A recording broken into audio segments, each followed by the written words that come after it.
twongeye kubasuhuza kandi tubaha ikaze kuri Philohope. Twizere yuko muri amahoro kuko ibyo ni byo tubifuriza. Umupasiteri w'icyamamare witwa Marcelo Jeremy Tunasi, uyu akaba ari umupasiteri w'icyamamare mu gihugu cya Repubulika Iharanira Demokarasi ya Kongo. Akaba ayobora rimwe mu matorero manini cyane riherereye mu murwa mukuru wa Kinshasa. Uyu mugabo aherutse gupfusha umugore we umwaka ushize mu kwezi kwa gatandatu. Ubu akaba yakoze ubukwe ku munsi w'ejo hashize ku itariki 24 z'ukwa karindwi 2025. Ibyo bikaba bitavuzweho rumwe n'abantu batandukanye ku mbuga nkoranyambaga ndetse no mu bitangazamakuru bitandukanye, aho bamwe bavuga yuko yihuse cyane. Bati ni gute umuntu wo kuri urwo rwego yapfusha umugore we mu mwaka umwe gusa, nyuma y'umwaka umwe gusa akaba ahise ashaka undi mugore. Ati yakabaye akiri mu kiriyo. Abandi bo bakavuga bati ntacyo bitwaye kuba yapfusha umugore, aba yemerewe kuba yashaka undi mugore. Ni byinshi biba birimo kuvugwaho, ni byinshi bitari kuvugwaho rumwe. Turaza kubibagezaho mu buryo burambuye muri iki kiganiro. Uyu mupasiteri witwa Marcelo Jeremy Tunasi akaba ari umuyobozi wa kominote bita CREFM, ariyo Centre de Réveil, d'Evangelisation, de Formation et de Mission. Akaba kandi ari perezida w'icyo bita Marcelo Tunasi Ministries. Akaba nanone ari we washinze Noyau Compassion International. Kuva mu mwaka w'igihumbi kimwe magana cyenda mirongo icyenda n'umunani niwe washinze, akaba ari nawe twakwita ko ari umushumba mukuru w'amatorero ya La Compassion. Ayo matorero akaba afite icyicaro mu murwa mukuru wa Kinshasa muri Repubulika Iharanira Demokarasi ya Kongo. Uyu mugabo w'icyamamare w'umunyekongo yakoze ubukwe ku munsi w'ejo tariki 23 Nyakanga 2025. Bivugwa yuko ubukwe bwabereye Bruxelles mu gihugu cy'Ububirigi. Ibi bikaba byabaye nyuma yaho umugore we aherutse kwitaba Imana umwaka ushize mu kwezi kwa gatandatu. Ni ukuvuga ngo iyo ubaze neza ni umwaka umwe mu by'ukuri. Ukirangira ni nkaho ahise akora ubukwe. Ibyo rero abantu benshi bakaba batabivugaho rumwe. Umugore witabye Imana nawe birumvikana ko yarazwi. Umugore w'umuntu w'icyamamare nk'uriya wo kuri urwo rwego nawe abazwi, yego wenda bitari ku rwego rumwe n'umugabo we, ariko nawe ni umuntu wari uzwi kandi ni umuntu wari ukunzwe cyane n'abantu benshi. Umugore we yitwaga Blanche Odia Kandolo Tunasi. Urupfu rwe rukaba rwarabereye muri Turkiya, niho yapfiriye mu kwezi kwa gatandatu 2024. Mu bitangazamakuru aho twavanye amakuru bivuga yuko yishwe n'indwara y'umutima. Ibyagiye bivugwa ku mbuga nkoranyambaga bitandukanye nuko abantu bagiye bavuga yuko, ndavuga bamwe bagiye bavuga yuko uriya mudamu yishwe na biriya bita BBL, biriya bijyanye no kugabanya n'amaoperasiyo yo kugabanya zimwe mu ngingo z'umubiri cyangwa se kuzongera, bikunze gukorerwa ab'igitsina gore. Bakavuga yuko rero ari byo yaragiye gukoresha, noneho bigenda nabi yitaba Imana. Niko bamwe babivuga, ariko twebwe amakuru twavanye mu bitangazamakuru avuga yuko yishwe n'indwara y'umutima. Abantu batandukanye bakaba bakomeje kutavugaho rumwe ku bijyanye n'ubu bukwe bwabaye ku munsi w'ejo. Baravuga bati bamwe, ni gute umukozi w'Imana wo kuri uru rwego yapfusha umugore mu mwaka umwe gusa akahita ashaka undi mugore? Ati ibyo bigaragaza ko atubaha umugore we, bigaragaza yuko atamukundaga, bigaragaza yuko atubaha umuryango w'umugore we, belle famille. Ikindi ni ukudahesha agaciro abana be. Ati bagombye kuba bakiri mu kiriyo, nawe ubwe yagombye kuba akiri mu kiriyo. Ati ntabwo yagombye guhita ashaka aka kanya. Ati bigaragaza ko atamukundaga, atakundaga umugore we. abandi nabo bakavuga bati ni gute apfusha umugore we akihutira gushaka gutya, ati birihuse. Ati uriya mugabo wenyine mu byo yigishaga yarigishaga abwira abantu yuko badakwiye kujya bashaka mu buryo bwihuse. Avuga yuko umugore we wa mbere ari we wapfuye, yarigishaga yuko bamaranye imyaka 5. Ubwo ni ukuvuga ngo ni mbere bakibana.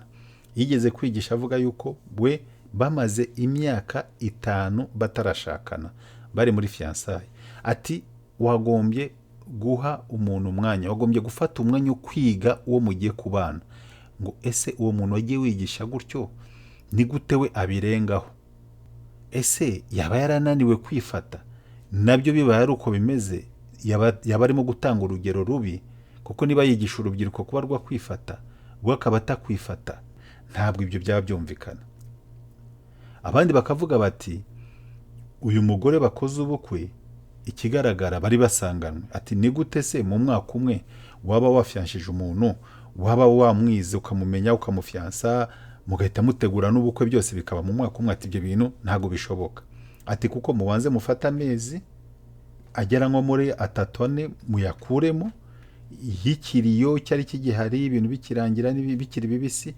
Ati mu mezi asigaye makeya gutyo niyo washakamo umufianse kugeza nubwo mukora ubukwe.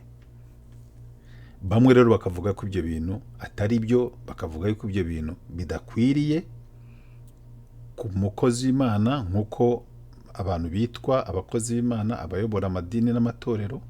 Ati umuntu w'umukozi w'Imana ntabwo arakwiye kuba akora ibintu nk'ibyo ngibyo.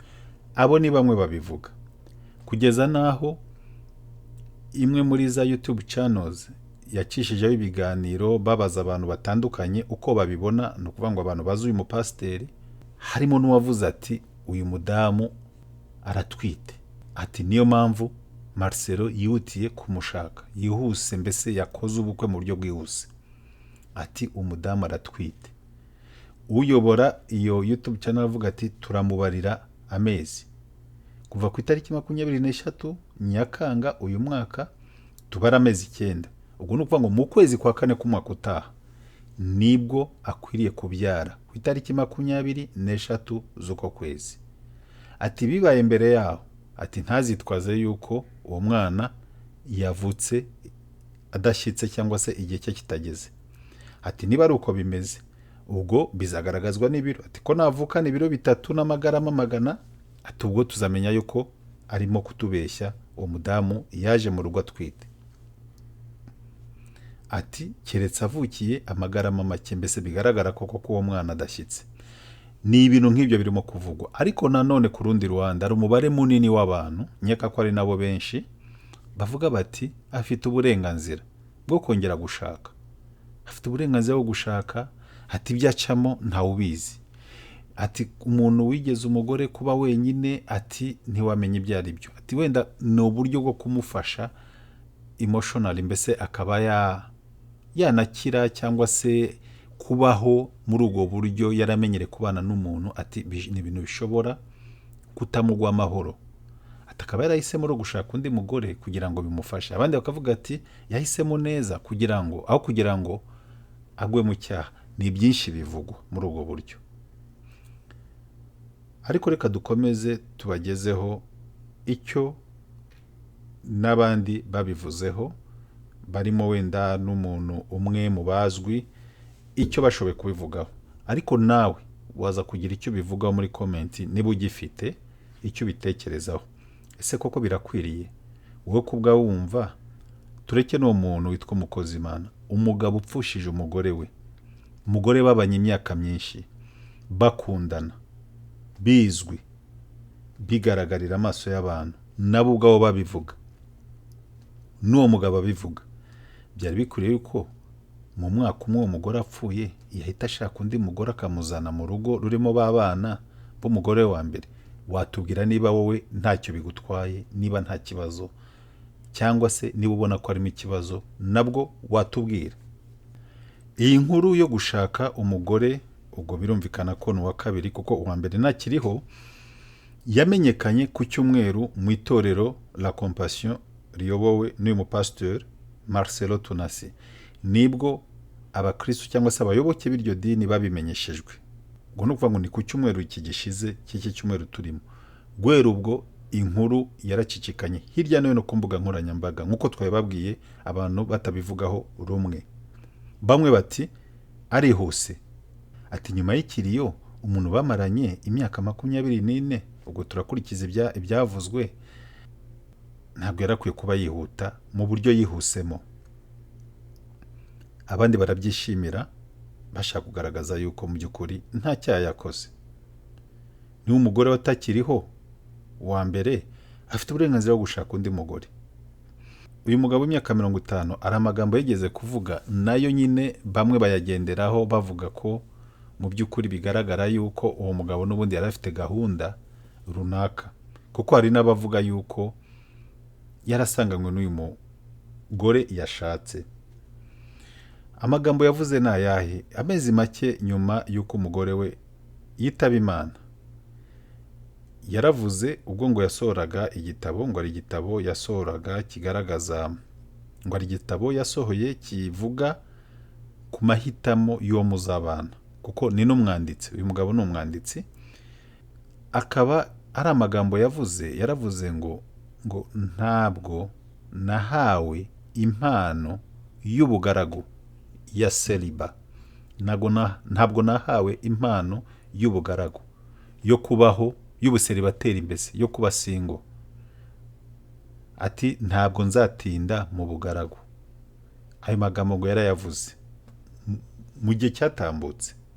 Ayo magambo ngo yarayavuze, bigaragara yuko uwo mugambi yarawufite, gusa byagiye ku mugaragaro cyangwa se byagiye hanze ku cyumweru gishize, ubwo byatangazwaga mu rusengero cyangwa se aho muri iryo torero aho ayobora.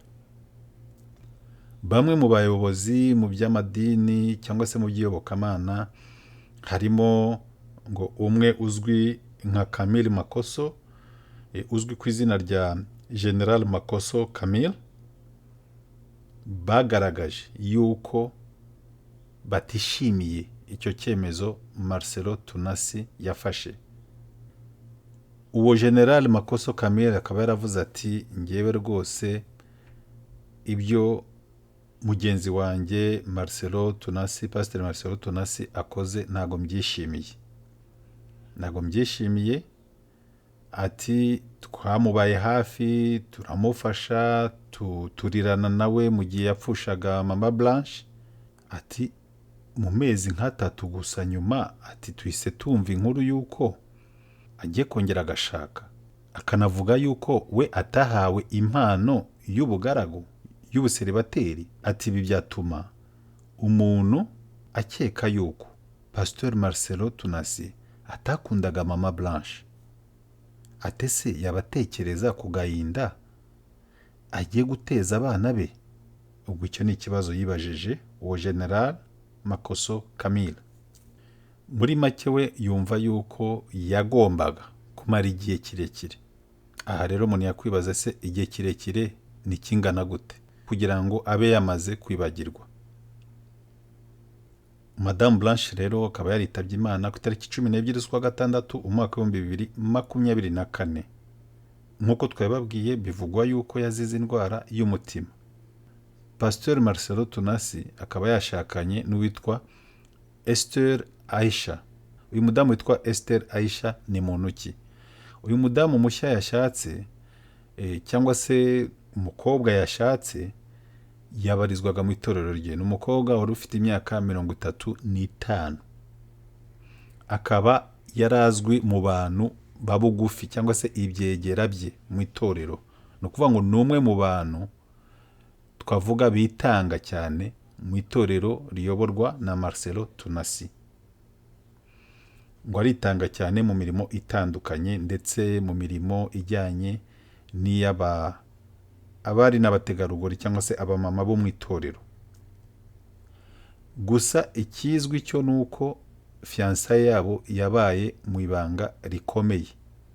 Nk'uko twabibabwiye, itangazo ryasohotse ku cyumweru ku itariki 20 Nyakanga 2025. Kuba yarabihishe ngo nabyo sinzi niba bikwiriye ku rwego rwe. Ubwo ni mwebwe mushobora gutanga igitekerezo cyanyu. mwavuga uko mubitekereza. Birakwiriye ko umuntu wo kuri uru rwego, umugabo wapfushije umugore we mu mwaka umwe, yahita arongora undi mugore, yahita ashaka undi mugore? Bivugwa ko bari bafitanye abana 4 na mama Blanche uriya witabye Imana umwaka ushize. Muduhe ibitekerezo byanyu niba mubifite, mwabitanga muri comment section. Ayo ni makuru twari tubafitiye kuri Pasteur Marcelo Tunasi. Twebwe icyo twamwifuriza ni urugo ruhire, azagira urugo ruhire, azagira ishya n'ihirwe mu rugo rwe rushya. Mwakoze kubana natwe kuri Philohope, turabashimye umwanya mwafashe mukurikira iki kiganiro, mwagisangiza n'abandi kandi mugakurikira andi makuru. Mwibuke gukora subscribe abatarayikora. Mugire ibihe byiza.